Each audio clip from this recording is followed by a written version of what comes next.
अस्सलाम वालेकुम dear students of class 9th। Today our topic वो है बैंकिंग, मनी एंड बैंकिंग। ये इकोनॉमिक्स का पहला वाला चैप्टर है, उसी को हम डिस्कस करेंगे। First we will see the money as the medium of exchange. पैसे हम मीडियम ऑफ एक्सचेंज में इस्तेमाल करते हैं। हम पैसों के ज़रिए हम सब कुछ अपने लिए ख़रीद सकते हैं। तो अगर हम अपने डे टू लाइफ पर नज़र डालेंगे तो यहाँ पे अगर हम पैसों की बात करेंगे, जितने भी यहाँ पे बहुत सारे ट्रांजेक्शन होते हैं, जैसे हम बहुत सारे चीज़ अपने लिए चाहे ख़रीदते हैं या फरोख्त करते हैं। Sometime instead of goods services are being exchange with money.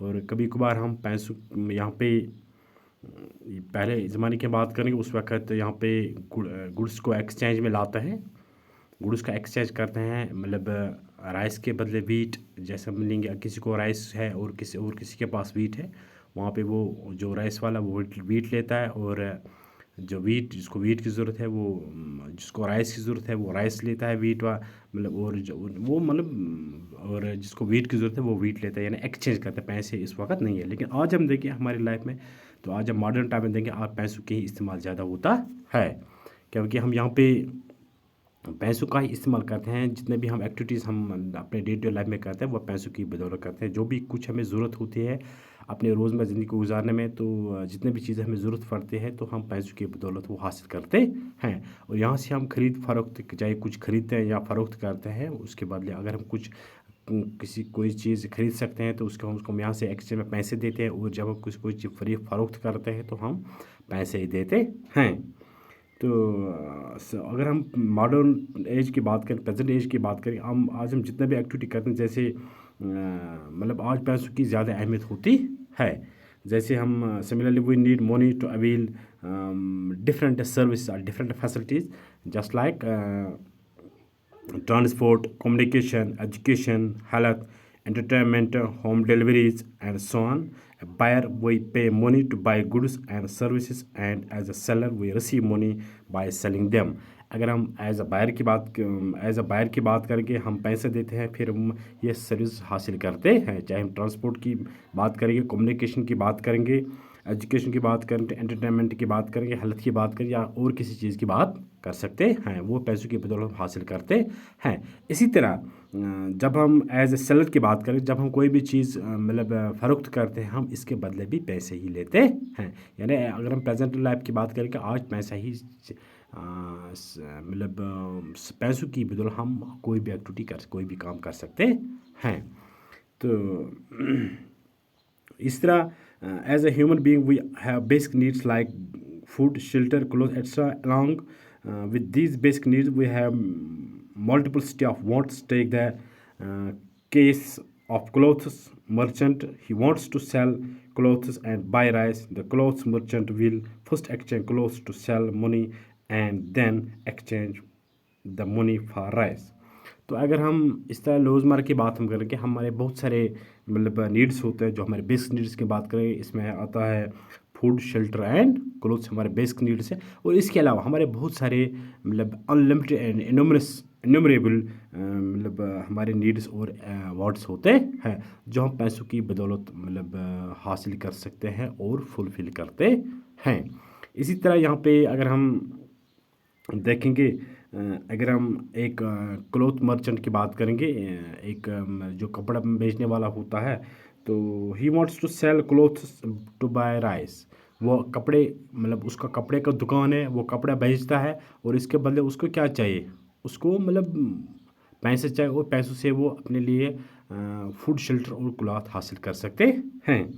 तो इसी तरह clothes to sell money and then exchange money to rice. However to obtain money first he has to find a rice grower farmer who is willing to sell him rice. और अगर पुराने ज़माने की बात करेंगे, एंशंट की बात करेंगे, जब पैसों का वजूद नहीं था, तो उस वक्त क्या होता है कि उसको आज जब जो कपड़े बेचने वाला है तो वो कपड़े बेचता है, शूज़ बेचने वाला शूज़ बेचता है, तो इस तरह बहुत सारी चीज़ें हम बाज़ार से ख़रीदते हैं, पैसों में हम लाते हैं और हम यहाँ से पैसे देते हैं। तो लेकिन पुराने ज़माने की बात करके उस वक्त ये चीज़ नहीं चलता, पैसे नहीं है, लेकिन उस वक्त फूड्स एक्सचेंज होते हैं, सॉरी ये तो गुड्स एक्सचेंज होते हैं। अगर किसी को वीट बेचना है, किसी के पास वीट है गंदम है और किसी के पास राइस है, और हम उनको एक्सचेंज में करना पड़ता है, और वीट जिसके पास वीट है वो राइस वाले को देता है, और जिसके पास राइस है वो वीट वाले को देता है। लेकिन सबसे पहले जिसको राइस ज़रूरत है उसको ये देखना राइस किसके पास है, और जिसको वीट ज़रूरत है वो देखता है कि हमारे जो ये वीट किसके पास है और ये मैं किसको दूंगा। उसको ये फार्मर्स का इंतखाब करना चाहिए। तो इस तरह किसी को शूज़ की ज़रूरत है तो उसको वही ढूंढना है, शूज़ कहाँ से मिलेगा, और फिर मुझसे जो चीज़ है वो मेरे पास लेके क्या वो उसको लगेगा या नहीं कि नहीं, वो बहुत प्रॉब्लम थी। तो इस तरह ये चीज़ होता रहता है। तो अगर हम जो एक मतलब हर एक के लिए, हर एक इंसान के लिए बहुत ही मुश्किल था इन चीज़ों को मतलब करने के। तो फिर क्या होता कि अक्सर बेश ये होता कि जिसके पास वीट है उसको, और जिसके पास राइस है, अगर वो एक्सचेंज में करेंगे, लेकिन वीट वाले को राइस की ज़रूरत नहीं होती है और राइस वाले को वीट की ज़रूरत नहीं है, तो वहाँ पे प्रॉब्लम खड़ा होती है, जिसको हम कहेंगे double coincidence of wants, double coincidence of wants. यानी जिसको राइस बेचना है उसको राइस के बदले और कोई चीज़, यानी उसको शूज़ चाहिए, उसको कपड़ा चाहिए, उसको मतलब उसको मकान बनाना है, या उसको गाड़ी चाहिए, उसको ट्रांसपोर्ट चाहिए, उसको कम्युनिकेशन, बहुत सारी चीज़ें, लेकिन वो उसको एक्सचेंज में कहाँ मिल सकते हैं, बहुत ही मुश्किल था। तो ये प्रॉब्लम होती थी। उसको हम कहेंगे double coincidence of wants. Double want in nutshell means what a person desires to sell exactly what the other wishes to buy. In earlier times, such kind of problems were solved by system known as barter system. तो उस चीज़ को फिर कैसे problem solve किया, उसको हम barter system भी कहते हैं। Barter system goods were exchange for goods long before money was invented. लेकिन उस चीज़ को जब हम गुड्स के बदले गुड्स एक्सचेंज करते हैं उसको बार्टर सिस्टम कहते हैं। उसी बार्टर में ये प्रॉब्लम होती है, क्योंकि हमें देखना है कि वीट की ज़रूरत है। अगर हम यही बात करेंगे वीट और राइस की एक्सचेंज करना, ये बहुत उसको फिर वीट वाले को ढूंढना है राइस कहाँ मिलेगा और मुझे शूज़ कहाँ मिलेगा, फिर मैं उसको यहाँ से ये गुड्स दूंगा, ये बहुत ही प्रॉब्लम थी। तो long before money was invented people exchange services and goods for other services and goods in return. तो इस तरह अगर हम the term money is derived from the Latin word moneta. देखिए यहाँ पे बार्टर सिस्टम, अगर आप उसकी शक्ल देखेंगे, यहाँ पे देखो ये चीज़ है, बट ये गुड्स के बदले गुड्स सिस्टम गुड्स देता है। तो एक चीज़ हम देंगे, the main problem which is faced in double coincidence wants to research for a person with required access and need. Such kind of problem was solved by identification of common medium of exchange which is acceptable to all. This common medium of exchange accepted to all its money. तो फिर ये barter system जो ये double coincidence wants की problem थी उसको solve करने के लिए यहाँ पे पर्सन का इन्वेंशन करना पड़ा, और जो हर एक के लिए आसान और फ़ायदेमंद होती थी और है आज भी है। Money has been plays an important and crucial intermediate step, and in turn eliminates the need for double coincidence of wants.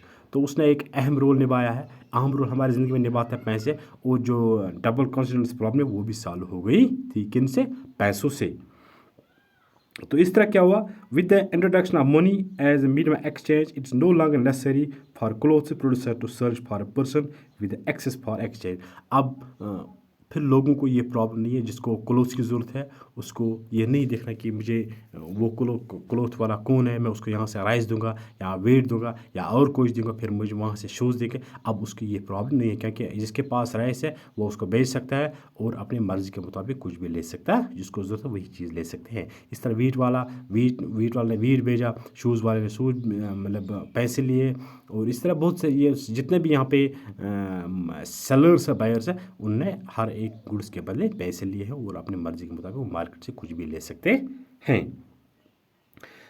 तो इस तरह and in turn we will able to buy goods against money. Since money acts as an intermediate in the exchange of process, it is called medium of, उसी को कहते हैं money as a medium of exchange. अब money के ही ज़रिए हम पैसे और मनी यानी पैसों के ज़रिए हम गुड्स को गुड्स मार्केट से ले सकते हैं। अपने रोज़मर्रा ज़िंदगी के लिए जितने भी चीज़ों की ज़रूरत होती है हम मार्केट से पैसों में लेते हैं। तो इस तरह money as a medium that can we exchange for goods and service or anything which is widely accepted in payments of goods or in charge of discharge of all kinds of obligations. Money is legal fender, that means legally none can refuse to exchange. अब money एक legal exchange बन गया है। अब कोई नहीं उसको avoid और डिनाइड नहीं कर सकता है, रिफ्यूज़ नहीं कर सकता कि मैं पैसों के बदले कोई कुछ नहीं दे सकता हूँ। अब जिसके पास जो कुछ भी है वो उसको बेच सकता है मार्केट में। अब वो किसी के पास राइस है, किसी के पास व्हीट या और कुछ है, वो उसको आसानी के साथ मार्केट में उसको बेच सकते हैं, किसी को भी बेच सकते हैं और वहाँ से वो पैसे हासिल कर सकते हैं और उन पैसों से वो अपने नीड्स को फुलफ़िल कर सकता है। तो इसके बाद हम कल देखेंगे यहाँ पे एवोल्यूशन ऑफ मनी, फिर अनेबल मनी, कमोडिटी मनी, फिर मैं मनी के बहुत सारे मतलब उसकी बहुत सारे शक्लों में हमारे पास पहुँचे। तो क्या क्या किस तरह पहले क्योंकि डायरेक्टली पैसे हमारे पास नहीं आएंगे, तो उसके बहुत सारे